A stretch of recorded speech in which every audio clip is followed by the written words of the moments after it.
You guys aren't getting up at 5 o'clock in the morning, running over here in this golf course.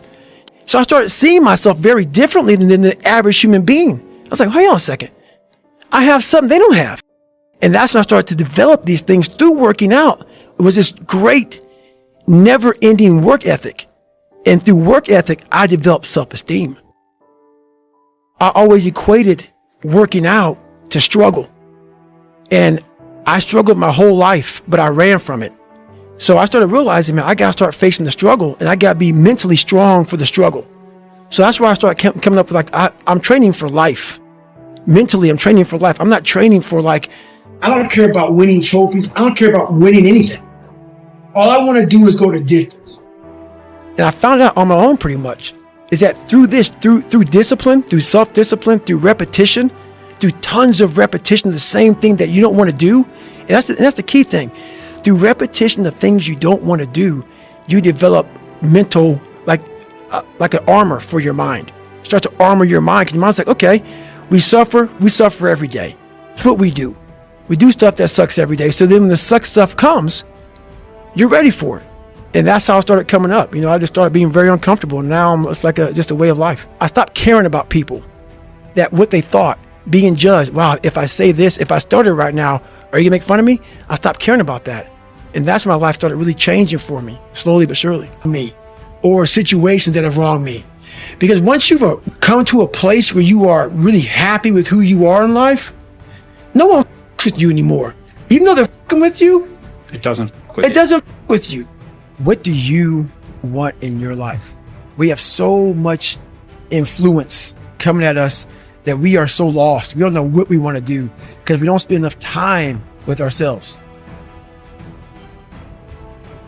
But I was because I kind of was preparing myself for the next part of my journey. I don't like to lay in my too long. I give myself a couple of minutes to, okay, we got man to out. We got to get back, what's next? And this was literally a trained skill for me, was I'm always preparing for not being a bit. A lot of people get to a point, for instance, if Jennifer can't do something, if she can't go for a run or whatever, just because something's wrong, some simple shit, it's gonna bother her. I got to a point in my life where I realized this is life. And so I move on past things real quick. So people are like, oh my God, what are you gonna do, David, if you can't run? I'll swim, or I'll go to college, or I'll do something else. This this isn't my life. I'm very aware how quick life can take from you. And I've always prepared my mind for the next chapter. And what happened with me was I started this thing called front loading. So when I was young, I used to be a little piece of shit. Oh, I'm not good enough. I can't do this. I can't do that. But the second I got my head out of my ass and I realized, man, you can achieve a lot of if you get off your ass and you start moving and you start motivating yourself. And I am happy because this is my lifestyle. This is what I want to do. But trying to find your best self, you become unbalanced. And people always talk about this mythical creature called the balance. You want to be balanced. I think balance is a bunch of bullshit. Yes, I really do. You think for everybody? Really yeah, I think almost for everybody. Everything in my life, so I had a learning disability that I talked about. My physical gave me the self-discipline. And that literally has carried me over to, I can sit down and study what may take some people an hour to study. I have to sit down for maybe 10 hours to learn the same. And that's very frustrating. So I always talk about running and swimming and all the stuff I did in the military and pull-up records and powerlifting, all these physical feats. Some of the hardest I do in my life is just learning. But I got that self-discipline from waking up at 3 and 4 o'clock in the morning to go out in the cold weather, to get my run in, to get my lift in, to get my swim in, to do those things. It totally transfers over to my learning. It's that self-discipline you gain from feeling good about yourself by overcoming yourself on the physical aspect of life. I don't enjoy it. It's necessary. It's necessary. So every morning I wake up it's not just about working out, but for me, working out has been a very big part of my mental growth. So for me, if I am not challenging myself every day, and I swear to God, people will not believe it. I was over almost 300 pounds twice in my life. A person that does that twice in his life does not enjoy cardiovascular activity. So people can put anything they want to in their head. I did realize one thing. The things I don't enjoy that I still do, that's where growth is at. And that's, for me, the only place growth is at, is in that very uncomfortable zone. So I have to visit it every single day. I realized at a young age how to change myself was through discipline. And the military didn't teach me that. It was something I realized I had zero discipline, zero self-discipline. And I realized I have to start developing this. And I started really because I was horrible at reading and I was horrible at writing. I have so many learning disabilities, it's not even funny. So I just sit down at the table and spend so much time in this, reading and writing and learning. And that kind of translated over to my self-discipline with working out. So that's where it started. I started when I was about 16 years old and said, well, I'm a fourth grade reading level. Let me go ahead now and start really focusing because I'm not gonna get in the military and I gotta pass the test. So that's where it started for me. Each thing that is wrong with you has to be a focal point. You can't look at this gigantic list and say, I gotta change all this, my God, this is crazy.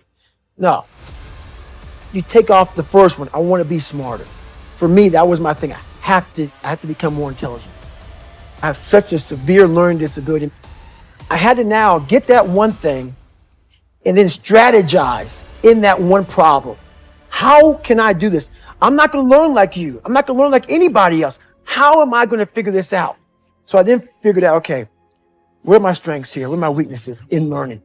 All right, man, how am I gonna do this? And I figured out a way to do it by just strategizing. So how I learn to this day, if I have a big manual to study, I will have to get a bunch of spiral notebooks from the daggone store. And each page, I have to write each page out, maybe 10 times. So there was a 1,000-page dive manual that I got 18 months before I went to dive school. Most people, I'm not smart, I'm gonna go see if I can pass this test. I realized, hang on a second, I'm not smart. How can I get past this? How can I get through this obstacle? I need to acquire this book 18 months in advance because it could take me 18 months to write down each page over and over again to then put it to memory. So when the question came up, I had written that question so many times down in that paper that I can recall, okay, page 71 was where I remember seeing this, and I can recall it that way. And that's how I did it. So you got to strategize on each problem you have in life. Slowly break down that problem. Don't think about all the problems you have, just one at a time. And before you know it, you fix all these problems, but you cannot focus on all of them, just on the one thing at a time. So what happened in my life was we start to get, I call it like the rucksack. A rucksack is a pack that you carry in the military and you put all your stuff in it. Your radios, your food, your water, all that stuff you have to carry in the military. That's your rucksack, it's a backpack pretty much.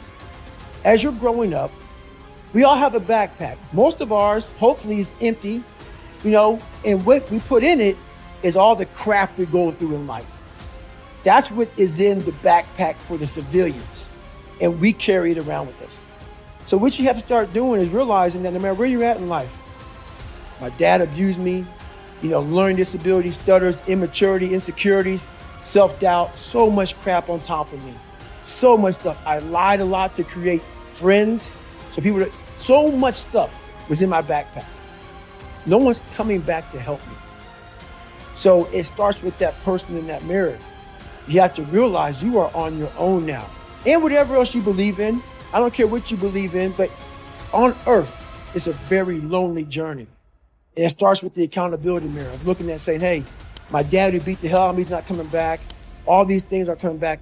I have to face myself.